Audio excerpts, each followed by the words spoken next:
할렐루야. 예, 이 더운 여름 어떻게 지내십니까? 그리고 바람은 불지만 열풍이 불고 있습니다. 그래서 아주 뜨뜻합니다. 예, 제가 이제 한 주간 지나면서 저는 이제 더울 때마다 생각나는 해가 있습니다. 1994년도인데 그때 제가 대구에 살면서 39도 거의 40도죠. 39도 아스팔트 위에서 훈련받던 그때가 생각이 납니다. 그래서 오늘도 이렇게 생각하면서 야, 그때는 어떻게 그렇게 지냈나. 근데 이제 이번 한 주간 서울 생활하면서 그때랑 지금이랑 별반 다를 게 없다. 너무 뜨거워졌어요. 서울도 너무 덥고, 야, 이제 서울도 정말 덥구나. 우리 어르신들 걱정도 좀 되고, 또 우리 아이들 걱정도 좀 되고, 그렇더라고요. 그렇지만 여러분들 이렇게 건강한 모습으로 이 밤에 또 이렇게 뵙게 해주신 하나님께 영광을 올려드리고, 참 덥지만 이 말씀이 시원하게 우리 마음속에 들어와서 지치고, 더위 먹으면 지치고 아무것도 하기 싫잖아요. 근데 그런 지쳐 있을 때 몸을 보신하는 뭐 생수나 뭐 비타민이나 뭐 그런 거 있잖아요. 그러니까 뭐 홍삼 뭐 이런 거 먹었을 때 힘이 막 나듯이 오늘 말씀을 통하여서 우리의 영혼에, 우리의 심령에 새 힘이 솟아나는 주의 백성들 되기를 주님의 이름으로 간절히 축원합니다. 네, 오늘 큰 힘이 될 것 같습니다. 오늘 아멘 소리가 꽤 큽니다. 오늘 우리 오늘 3장 뒷부분을 읽었는데요. 여러분 앞의 내용과 이 3장 뒷부분의 내용이 좀 연결이 됩니다. 이 앞에 1장에 어떤 내용이냐면 성부, 성자, 성령 하나님 우리에게 복을 주셨다. 구원의 복을 주신 것이지요. 그렇기 때문에 우리는 하나님을 알아가야 된다는 것을 사도 바울이 1장 후반부에서 기도합니다. 근데 우리가 원래 어떤 존재였냐면 허물과 죄로 죽었던 존재. 이 세상의 풍속과 공중권세 잡은 자와 마음과 육체의 정욕을 따라 살아갔지만 은혜와 사랑과 긍휼이 풍성하신 하나님 우리를 건져주셨어요. 예수 그리스도의 십자가로 말미암아. 그리고 우리를 구원해 주셔서 새로운 피조물, 그래서 완전히 새로운 사람으로 만들어 주셨습니다. 그래서 우리는 걸작품으로 만들어졌죠. 그런데 우리가 걸작품으로 만들어졌는데 왜 고난이 오느냐? 이 고난의 문제에 대한 내용을 지난주에 했는데 사실 그 고난의 문제를 이야기하면서 이 교회의 영광, 우리 개인의 영광, 그리고 하나님의 영광에 대해서 함께 살펴보았습니다. 그래서 복음을 전파하는 것, 그리고 하나님께 자녀로 대제사장으로 나아가는 것, 그리고 그로 말미암아 고난을 받는 것, 이 모든 것이 우리에게 영광이 되어진다라는 것을 살펴보았습니다. 우리 지난주에 생각이 나시죠? 사도 바울이 감옥에 갇혔어요. 많은 사람들이 왜 예수님 믿는데 저 감옥에 갇히는가라고 궁금해할 때 복음을 전하기 위하여 감옥에 갇혔다. 그리고 이 고난을 받는 것은 영광에 동참하는 것이다 라는 것이며, 우리는 바로 하나님 앞에 담대히 제사장으로 또 자녀로 나아가는 특권을 가졌다. 그것이 바로 우리의 영광이요 교회의 영광이며 그로 말미암아 하나님이 영광 받으신다라는 것을 살펴보았습니다. 그렇다면 복음을 전파하고 하나님께 자녀로서 대제사장으로서 하나님 앞에 나아가는 것, 이거 헬라어 한번 말씀드렸죠. 프로사고게, 이거 자주 말씀드렸어요. 그러니까 대제사장의 자격으로 나아가는 것, 그다음에 헬라 문화권에서는 왕을 아련한다라는 의미의 이 단어를 쓰는데, 우리가 그 특권을 가지고 있고 고난받는 것이 오히려 영광이다, 명예로운 것이다. 그래서 특전사 이야기했잖아요. 특전사 UDT 뭐 707 뭐 이렇게 이야기하면서 그 사람들이 힘들고 어렵지만 그것을 자랑스럽게 여기는 것이 그들에게 영광이 되기 때문에 그렇습니다. 우리도 마찬가지로 예수님 믿는 것 때문에 때로는 신앙 때문에 고난이 올 수 있지만 그것이 바로 우리의 영광이 되어진다라는 것인데, 이러한 영광들을 떠받치는, 즉 교회가 이 영광스러운 사역을 감당하는데 이것을 떠받치기 위하여 이 영광을 드러내고 유지하고 보존하기 위해서 필요한 것을 사도 바울이 기도를 해요.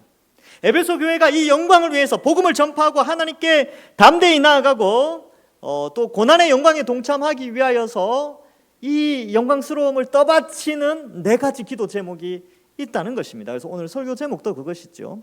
이 영광이라는 것은 우리의 영광이요, 나의 영광이요, 교회의 영광이요, 또 하나님께 영광 돌리는 것을 떠받치는 이 4가지 중요한 원리를 기도로 나타내고 있습니다. 물론 4가지만 있는 건 아니죠. 여러 가지가 있지만 특별히 에베소 교회에게는 이 4가지로 기도하고 있습니다. 그러면 이 4가지는 어쩌면 우리에게 주어지는, 우리 동산교회에도 이 4가지의 기도의 제목을 통하여서 우리가 하나님께 영광 돌리는 귀한 존재로서 세워질 수 있다는 것을 우리는 학습을 하게 되는 것이죠. 자, 그래서 오늘 14절에 보면 14절 15절은 기도한다라는 내용이 나오는데, 하늘과 땅에 있는 각 족속에게 이름을 주신 아버지 앞에 무릎을 꿇고 빈다 이렇게 되어 있는데, 첫 번째 기도의 대상이 나오는데요, 사도 바울은 창조주 하나님께 기도합니다. 여러분, 이 세상은 만들어졌어요.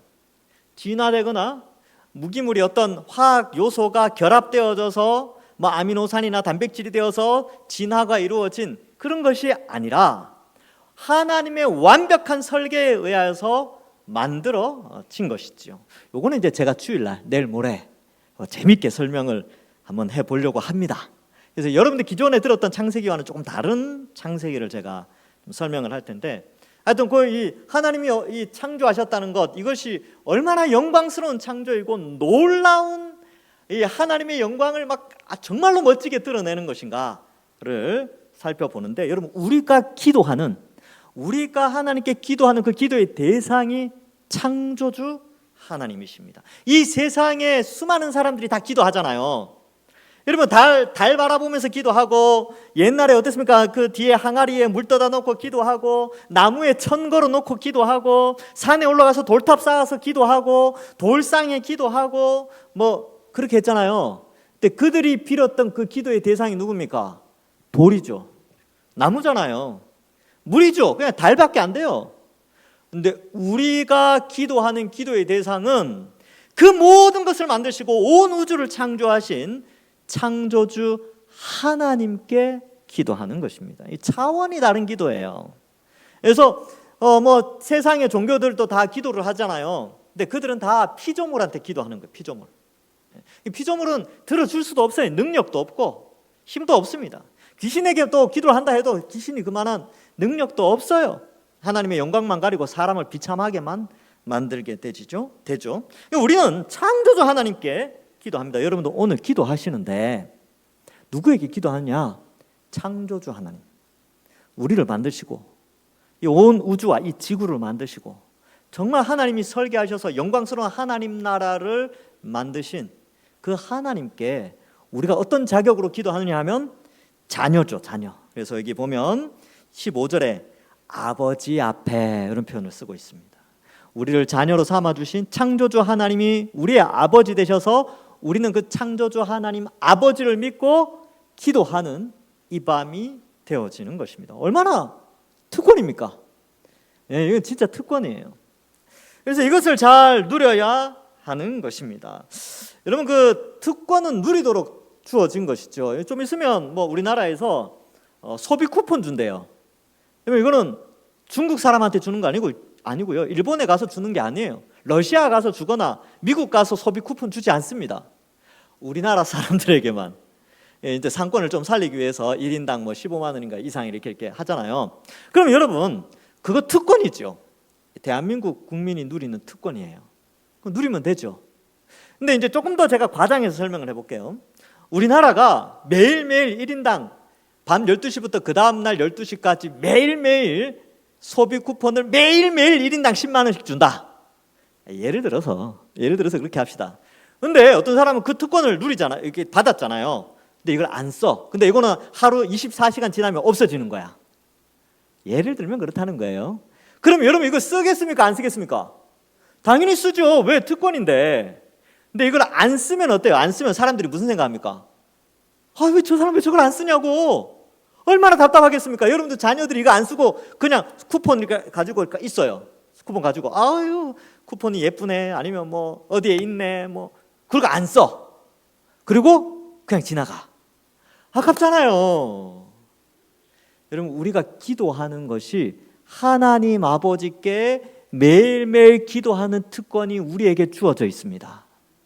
이 특권을 누려야 되는데 이 아까운 특권을 안 쓰는 게 문제예요. 안 쓰는 게. 기도를 안 한다니까요. 기도를 10만 원씩 쓰라고 했는데 또 10만 원짜리 줬는데 동네 가서 아이스크림 하나 사 먹고 끝. 이것도 아까운 거예요. 이것도 아깝지 않습니까? 10만 원짜리 쿠폰 줬는데 동네 가서 1,000원짜리 아이스크림 하나 먹고 오늘 하루 쿠폰 끝. 이렇게 생각하면 아깝잖아요. 많은 사람들이 우리에게 하나님의 엄청난 특권, 이 기도의 특권을 주셨는데 밥 먹을 때만 써. 하나님 감사합니다. 그러니까 밥만 먹고. 이거는 제가 무슨 생각이 드냐면 10만 원짜리 쿠폰을 줬는데 1,000원만 쓰고 많은 것과 똑같은 거라는 거예요. 그러면 이 쿠폰을 이 하나님의 자녀로서 창조주 하나님 아버지를 고백하며 그 하나님 앞에 기도하는 것을, 엄청난 것을 누릴 수 있는 이 특권을 누리는 방법은 매일매일 정해놓은 시간에 기도하는 훈련을 하는 겁니다. 아깝지 않아요. 예. 그래서 이것을 잘 활용하는 특권이 필요한데, 이 사도 바울은 지금 이 에베소서를 쓰면서 계속 기도하는 내용이 나와요. 1장에도 나오고 3장에도 나오죠. 교회를 위해서 계속 기도합니다. 그래서 우리도 무릎을 꿇고 비노니, 이런 표현이 되어 있는데, 이 무릎을 꿇는다는 것은 간절함과 굴복의 개념이 있고 전적 의지의 개념이 있습니다. 그래서 여러분, 우리는 지금 이제 관절이 안 좋으신 분들은 의자에 앉아서 기도하세요. 근데 혹시나 집에서 기도하실 때는 가끔가다 무릎 꿇고 기도하십시오. 아프신 분들은, 이제 관절이 아프신 분들은 그렇게 못하지만, 괜찮으신 분들은 이 무릎을 꿇는다는 게 간절함에 대한 표현, 굴복에 대한 표현, 전적 의지에 대한 표현이 있기 때문에 그렇습니다. 저도 가끔 가다가 무릎을 꿇고 기도합니다. 그럴 때는 더 간절한 것이죠.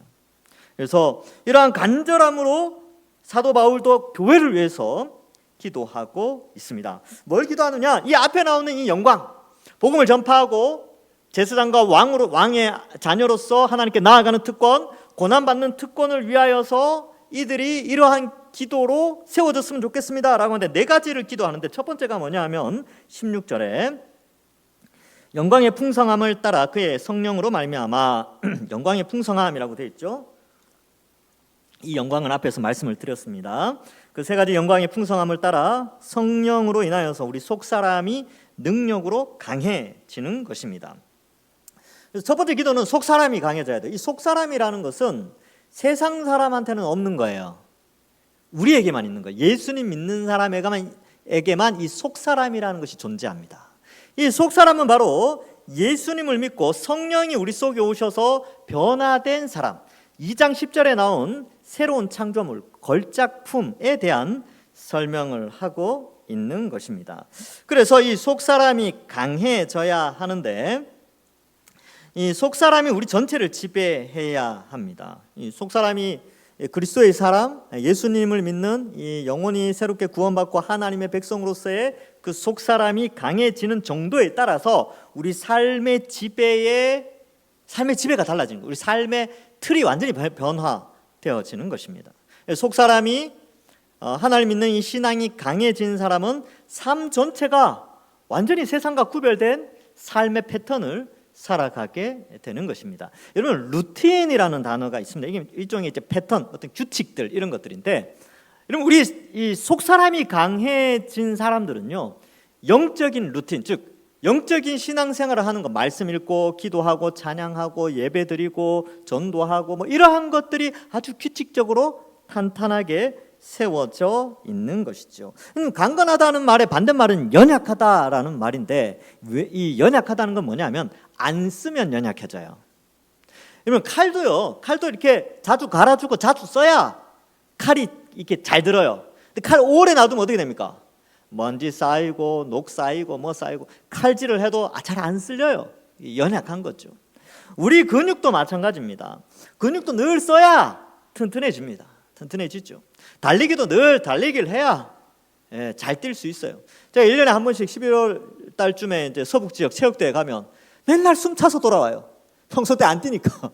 축구 한번 뛰고 오면 시급을 합니다. 근데 잘 뛰는 사람들이 있어요. 운동을 하고도 잘 뛰고 컨디션 좋게 집에 가는 사람들이 들어보면 매일 조깅하고 축구하고 운동하고 이런 사람들은 이게 늘 건강한 거죠. 그러니까 이게 뭘 의미하느냐 하면, 속사람이 강건해진다는 것은 늘 이 속사람을 위하여 훈련하는 삶을 살아온다는 것이죠. 말씀 보고 기도하는 삶이죠. 그런데 이 속사람이 어떻게 강건해지느냐? 거기에 보면 성령으로 말미암아 이렇게 기록되어져 있습니다. 그래서 성령이 우리 속에 오시면 우리의 지성과 감정과 의지를 변화시켜서 우리를 강하게 만들어주죠. 그래, 흔히 우리는 성령 충만함 이런 표현을 쓰는데, 성령이 충만하게 역사하시면 우리의 속사람도 강해지게 됩니다. 그래서 6장에 가면요, 이 표현을, 이 성령으로 속사람이 강해졌다라는 것을 6장에서는 하나님의 전신갑주라는 표현을 쓰고 있는 것이죠. 그래서 훈련하지 않으면 약해집니다. 그래서 이 한국 교회를 보면 이 코로나를 거치면서 너무 신앙의 근력을 안 써가지고 약해졌어요. 대부분의 교회들이 이거 그렇게 평가를 합니다. 그러니까 이거 왜 그러냐 하면 근력을 쓰지 않았기 때문에 신앙의 근력, 또 기도의 근력, 말씀의 근력 이런 힘을 키워야 되는데 이게 안 써버리니까 약해지죠. 속사람도 안 쓰면 약해집니다. 속사람도 세상에 익숙해지고 영적인 것에 무관심하고 세상에 따라서 흘러가고 그러면 약해져요. 더 강해졌으면 좋겠다. 제가 이제 설교를 준비하면서 나도 더 강해졌으면 좋겠다. 내 속사람이 더 강해졌으면 좋겠다. 그런 생각을 많이 하게 되는데 여러분들도 마찬가지입니다. 나는 이 정도면 강해 이렇게 생각하지 말고 더 강해졌으면 좋겠다. 오늘 그래서 여러분 오늘 기도하실 때 하나님 이 속사람이 이 영혼이 신앙의 속사람이 강해지게 해달라고 성령 충만을 달라고 우리가 기도하는 것이죠. 고린도후서 4장 16절에 보면 그러므로 우리가 낙심하지 아니하노니 우리의 겉사람은 낡아지나 우리 속사람은 또 새로워지도다. 그래서 우리 겉사람은 낡아지죠. 우리 이렇게 노화가 일어나잖아요. 근데 속사람은 날로 새로워지는 거죠. 더 강건해지죠. 그래서 연로하신 분들 이렇게 뵈면 육체는 연로하시지만요. 보면 속사람이 청년 이상으로 튼튼하신 분들이 있어요. 제가 이제 그 앞에 가면 제가 머리를 숙이죠. 그래서 야, 저 연륜 가운데 속사람이 저렇게까지 강해져 오셨구나. 그 내공이라 영적인 내공을 느낄 수 있습니다. 그래서 겉사람은 낡아지지만요. 노화가 일어나지만 속사람은 강해요. 그래서 우리도 그런 것들을 좀 이제 꿈꿔야 되지 않을까요? 좀 젊으신 분들은 야, 나도 이제 나중에 속사람이 아주 강해서 많은 믿음의 후배들이 나를 보고 또 그러한 도전도 받고 그랬으면 좋겠다. 뭐 그런 마음을 품을 필요가 있지요. 베드로전서 3장 4절에 보면 오직 마음에 숨은 사람은 온유하고 안정한 심령에 썩지 아니할 것으로 하라. 여기 마음에 숨은 사람이라고 나와요. 속사람이에요. 속사람은 온유하고 안정한 심령에 썩지 아니할 것으로 하라. 이는 하나님 앞에서 값진 것이라. 왜 그러냐면 여러분 우리가 인생을 살아가면서 삶의 여러 가지 문제들이 닥칠 때 우리는 늘 흔들려요. 속사람이 강건하지 않으면 외부의 어떤 근심과 걱정, 염려, 이 세상에 돌아가는 삶의 원리들, 또 특별히 세상의 자랑들, 돈, 명예 뭐 이런 것들을 생각하면 늘 마음이 흔들립니다. 이랬다 저랬다 흔들리고 연약해지고 시험 들고 막 그러는데 여기 보면 숨은 사람을 온유하고 안정한 심령 썩지 아니할 것으로 하라. 이게 바로 속사람이 강해지는 겁니다. 이 세상의 유혹, 여러 가지 욕심들, 종욕 이런 것들이 있다 할지라도 그런 것에 흔들리지 않는 자, 그가 바로 하나님이 기뻐하시는 속사람이다. 두 번째 기도 제목은 이 17절에 보면 믿음으로 말미암아 그리스도께서 너희 마음에 계시게 하시고 이렇게 기록하고 있지요. 그리스도가 우리 마음에 있다 이 말은 원래 우리 마음속에는 누가 있었냐 하면요, 내가 있었어요. 내가 우리 마음에는 내가 주인이야. 내가. 그래서 내가 주인이면 항상 나 중심적으로 살아요. 내 욕심을 채우고 내가 항상 중심이어야 되고 내가 인정받지 못하면 화가 나고 또 남을 나보다 더 나은 사람으로 여기보다는 남보다 나를 더 나은 사람으로 여기면서 높아지려고 하고 뭐 그런 것이 우리의 모습이죠. 그리스도가 우리 속에 없으면 내가 내 중심에 자리를 거하게 되는 것입니다. 그래서 여러분 그런 그림 본 적 있습니까? 의자가 있는데 의자 위에 나가 있다가 예수님 믿으면 십자가 갖고 의자 위에 딱 올라가서 이제 예수님이 우리의 주인이다. 뭐 이런데 여기 그리스도가 우리 마음에 있다라는 것은 이제 나를 다스리는 분은 예수님이시다라는 것을 믿는 거예요. 그래서 믿음으로 말미암아 이렇게 되는 것이죠. 그러면 지배를 받는다, 마음속에 그리스도가 있다라는 것은 지배를 받는다는 것인데 예전에는 내가 나를 지배해서 내 마음대로 내 정욕대로 살았다면 이제는 그리스도가 나를 지배해서 그리스도의 뜻대로 순종하는 그리스도의 종으로 또 하나님 나라의 백성으로 우리가 살아가도록 부름을 받았다라는 것을 말해주고 있습니다. 그래서 이 개인도 그리스도가 그 가운데 있어야 되지만 교회 공동체도 그 교회 공동체 중심에 예수 그리스도가 계셔야 됩니다. 그리스도가 다스리시는 교회. 그래서 교회의 머리 대신 그리스도라는 표현을 쓰고 있는 것이지요. 그래서 이 마음이라는 단어가 나오는데 이 마음은 카르디아라고 해서 지성과 감정과 의지, 곧 인격이라는 요소를 포함하고 있습니다. 그래서 그리스도가 우리 속에서 지성과 감정과 의지를 변화시키고 또 그것을 통하여서 우리에게 순종을 요구하신다는 것입니다. 그래서 그리스도의 뜻대로 순종하며 살아가는 것이 그리스도가 내 마음에 거하시는 것이다. 만약에 교회가 개인이 그리스도가 있지 않으면, 개인의 심령 가운데 그리스도가 있지 않으면 그 사람은 자기 욕심대로 살아가요. 교회 공동체 안에 그리스도가 그 중심에 자리 잡고 있지 않으면 교회는 분열되어집니다. 왜냐하면 각자 소견에 옳은 대로 자기 행위를 하기 때문에 교회 안에 분열이 일어나게 되겠지요. 그러나 그리스도 중심적으로 세워진 교회는요, 세상에 그 어떤 유혹이 들어와도 십자가 중심으로 우리가 굳건히 서 있으면 그 어떤 것도 흔들 수가 없어요. 지옥의 권세도 흔들 수가 없는 것이 바로 교회 공동체입니다.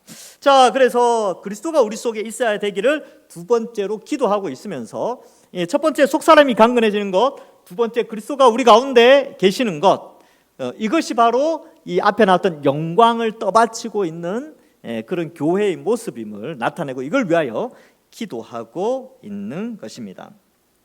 그래서 성령에 의해서 속사람이 강한 사람은요, 예수님의 주되심을 인정하며 순종하는 삶을 살지만 그것이 자기 자랑이 아니라 하나님의 은혜임을 고백하게 됩니다. 그래서 첫 번째, 두 번째 기도 제목이 속사람의 강건과 그리스도가 우리 속에 있는 것인데, 그래서 속사람이 강해져서 그리스도의 뜻에 순종하는 것을 자랑하지 않는다는 거예요.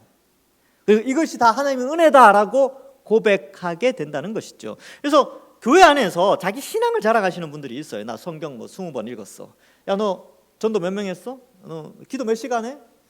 성경 몇 권 읽었어? 이런 것은 자기 자랑이잖아요.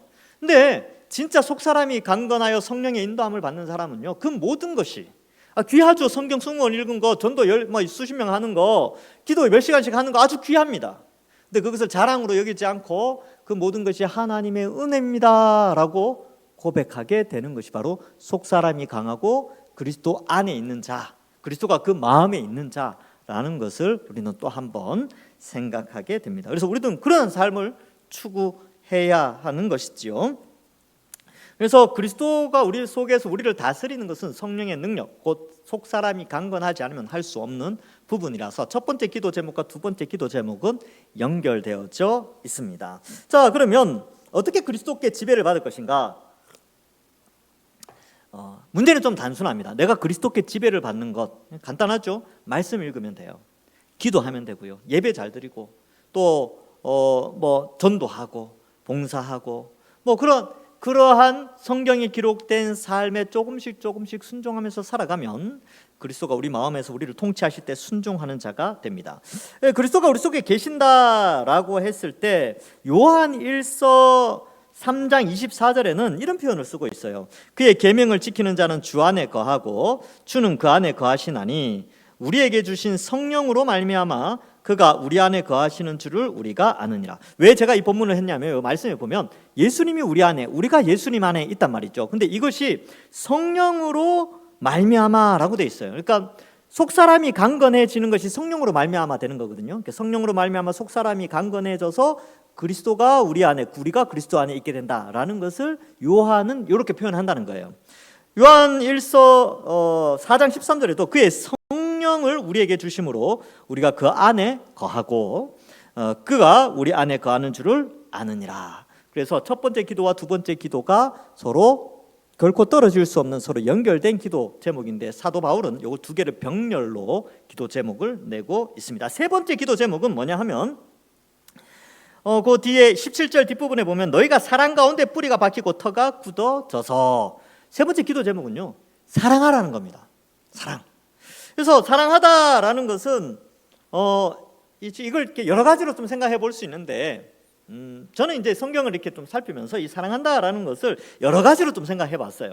첫 번째는 넓은 마음을 가지는 것입니다. 이 넓은 마음을 어디에서 발견할 수 있냐면 부모님들이 자식들을 키울 때 굉장히 넓은 마음을 가지거든요. 제가 이걸 어떻게 알았냐면 저희 부모님이 저를 대할 때에 지금 지나고 보니까 정말 오래오래 참으셨구나. 그런 생각을 많이 해요. 제가 그 사춘기를 지나고 이럴 때도 부모님께 막 대항하고 때로는 순종하지 않고 그저 9시까지 들어와라 그랬는데 막 10시까지 들어온 적도 있고, 그런데 부모님은 1시간 동안 속을 얼마나 탔을까요? 그때는 뭐 전화기가 있던 시절도 아닌데. 그러니까 그런 거 생각해 볼 때 이 사랑이라는 것을 이게 넓은 마음으로 품어야 되는구나. 그리고 자녀들이 혹 부모가 원하는 방향으로 그 분량만큼 채우지 못할 때도 있단 말이에요. 그럴 때 어떻습니까? 부모는 답답하지요. 그런데 어때요? 참잖아요. 왜? 사랑하니까. 넓은 마음을 가졌으니까. 근데 교회에도 동일하다는 거죠. 교회가 성도들끼리 서로 사랑한다라는 것이 바로 그런 것입니다. 서로의 부족함, 연약함 다 있지요. 근데 그 넓은 마음으로 받아주는 거예요. 저 사람은 저렇게 조금 이렇게 그래. 저 사람 또 저래 좀 그렇지. 이 사람 좀 그래. 다 나랑 코드가 안 맞아. 그런데 예수 그리스도의 십자가로 우리는 한 지체가 되었구나. 저 사람은 손의 역할, 저 사람은 발의 역할, 저 사람은 그죠? 심장의 역할, 저 사람은 코의 역할, 각자의 역할이 다 다른 것이죠. 바로 사랑은 이런 넓은 마음이 있어야 되고, 그 다음에 두 번째, 이해하는 마음이 있어야 돼요. 정말로 성도들을 사랑한다면요, 상대방을 좀 이해해야 됩니다. 저럴 수 있겠다. 저분은 저러한 삶을 살아오셨기 때문에 지금 저렇게 생각을 하시고 판단할 수 있겠구나. 저분이 저렇게 행동하는 것은 그의 살아온 삶에서 이렇게 삶에 배어나 있는 거구나. 내가 살아온 삶과 다르기 때문에 저런 행동과 말을 하는 것은 자연스러운 것이구나 라고 이해를 하는 거예요. 이해. 근데 저 사람은 나랑 왜 저렇게 말을 하지? 왜 저런 행동을 하지? 그렇게 하면 다툼만 일어날 뿐입니다. 사랑할 수가 없어요. 사랑은 이해하는 것이지요. 이해하는 것은 이제 부부간에 좀 이해가 필요하죠. 결혼해서 평생 다르게 살다가 같이 살아보십시오. 처음에 신혼부부들 많이 싸우잖아요. 물론 요즘 안 싸우는 신혼부부도 많다고 그러는데, 어쨌든 살아온 방식이 다르기 때문에 그 다름으로 인하여서 처음에는 이해하는 그 마음의 넓이가 좁기 때문에 다툴 수 있어요. 근데 살아가면서 어떻습니까? 상대방을 이해하는 폭이 넓어지지요. 더 이해하게 되고, 그래, 저 사람은 저 사람은 저 색깔을 좋아하지. 저 사람은 음식은 저런 음식을 좋아하지. 저 사람은 저런 액세서리를 좋아하지. 이게 이제 이해의 폭이 넓어지면서 사랑도 커지는 거예요. 마찬가지로 교회 안에서도 사랑 가운데 여기 보면 뿌리가 박히고 터가 굳어진다는 것은 이런 서로 간에 알아가면서 이해력이 깊어질 때에 사랑도 뿌리가 박히고 터가 굳어지게 되는 것입니다. 배려하는 것이죠. 그리고 역지사지의 마음을 가져보는 것. 이 모든 것이 다 사랑인데, 예수님의 십자가를 생각하면 이 모든 사랑을 할 수가 있어요. 목사님, 그러한 사랑의 내용 정말 할 수 있습니까? 네. 십자가에 대한 이해, 예수 그리스도의 십자가에 대한 올바른 의미와 이해를 알아가면 알아갈수록 인간 사이의 사랑의 관계를 잘 이해하고 깊어지게 되는 것입니다. 그래서 그리스도를 알아가는 것이 사랑을 깊이 하게 되는 그러한 것이 있죠. 여러분, 사랑은요 또 수고가 필요합니다. 사랑에는 수고가 있어요. 그래서 사랑하면 어떻습니까? 힘쓰잖아요. 여러분, 남편을 사랑하고 아들을 사랑하고 자녀를 사랑하고 아내를 사랑하고, 이 사랑하면 어떻게 됩니까? 수고하게 되죠. 뭔가 내가 힘을 써서 상대방을 위해서 뭔가를 한단 말이에요. 사랑에는 수고가 있는데, 가장 간단하게는 일을 하는 수고가 있죠. 일을 하는 수고. 근데 두 번째 수고는요, 참아주는 수고도 있습니다. 그 참는 거 보통 일 아니거든요. 근데 사랑은 참아주는 수고가 있어요.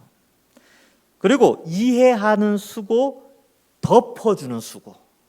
그 덮어주는 거 얼마나 쉽지 않은 일이에요. 근데 그걸 덮어주잖아요. 사랑은 허다한 죄를 덮느니라. 베드로전서에 그 내용이 나오지요.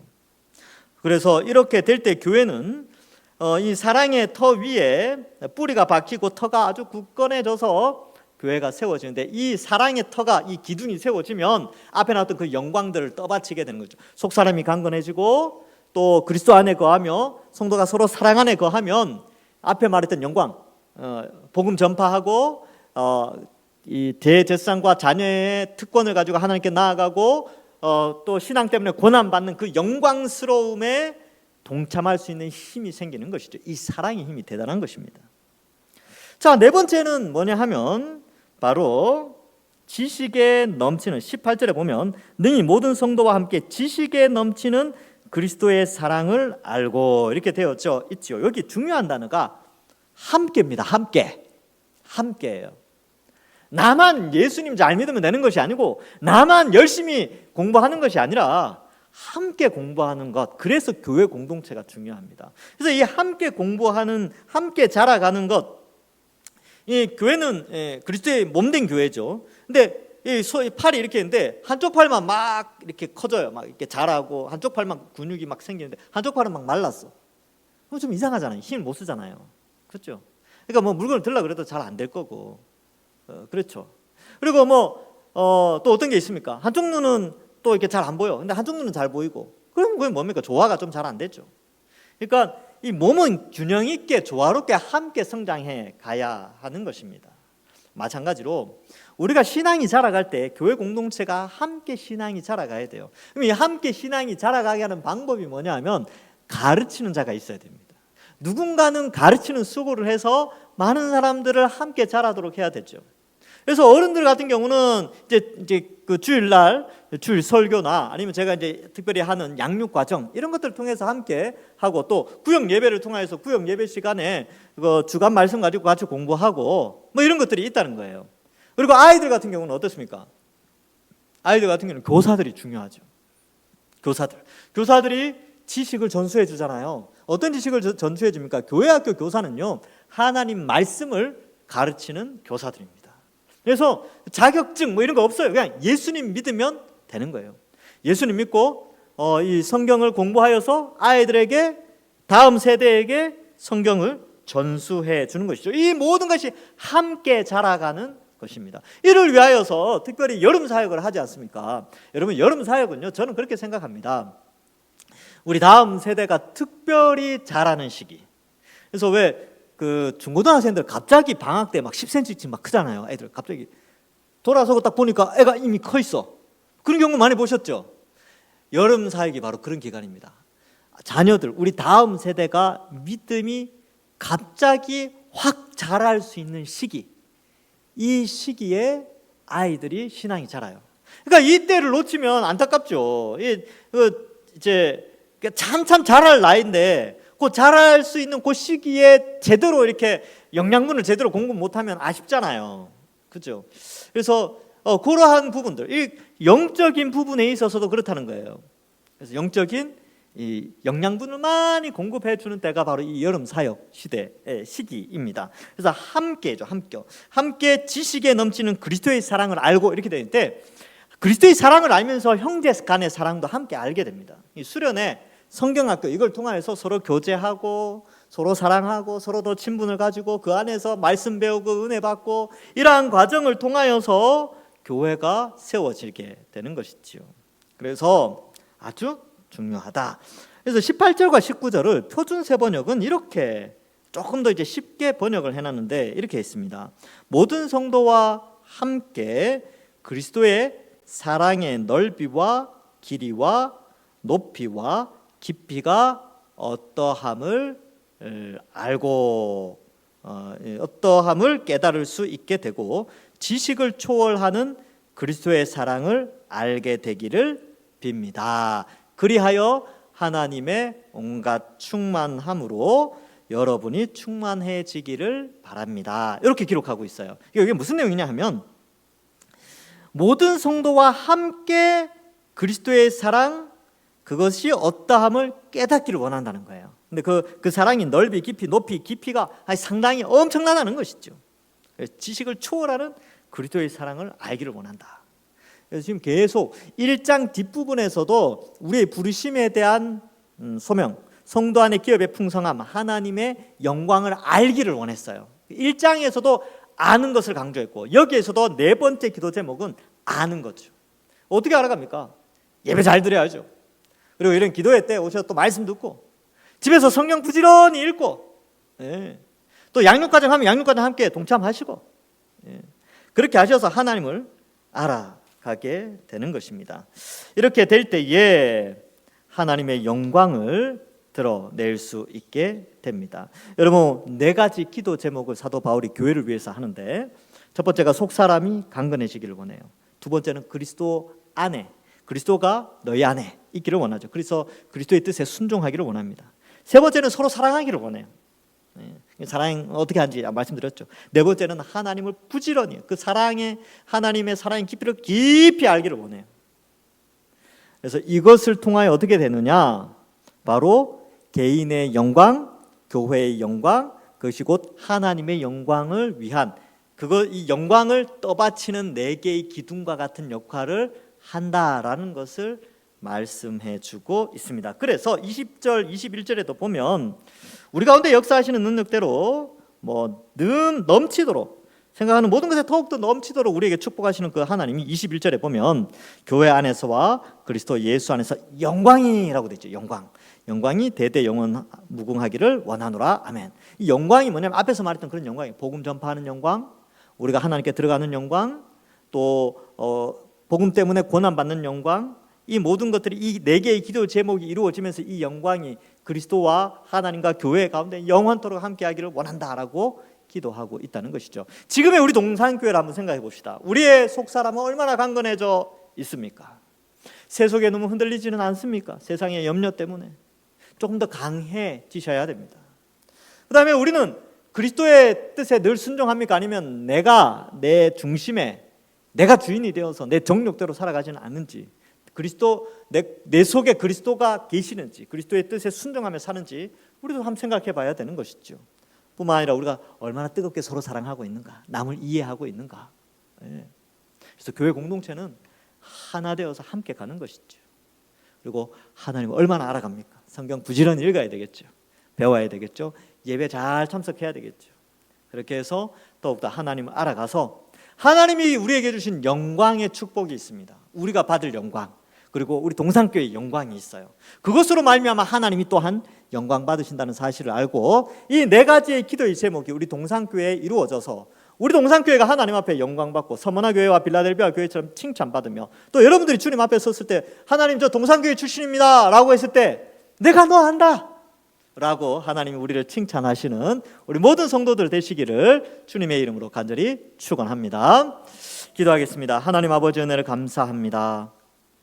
복음을 전파하고 하나님의 자녀요 왕같은 제사장으로 하나님 앞에 담대히 나아가며 또 하나님의 영광을 위하여 고난받는 것이 또한 우리의 참된 영광임을 깨닫고 그 영광을 위하여 속사람이 강해지고 그리스도가 우리 속에 내주하고 계시며 또한 서로 사랑하고 하나님의 말씀을 알아가는 공동체로 우리를 세워주시니 감사합니다. 더욱더 하나님 영광을 위하여 이러한 기도의 제목들, 사도 바울이 에베소 교회에 원했던 기도의 제목처럼 그 기도의 제목이 오늘날 우리 동산교회 또 한국교회 안에 이루어질 수 있도록 축복하여 주옵소서. 이 밤에 올려드리는 기도의 모든 제목들 주께서 들어 응답하여 주실 줄 믿사옵고 감사드리오며 예수님의 이름으로 기도하옵나이다.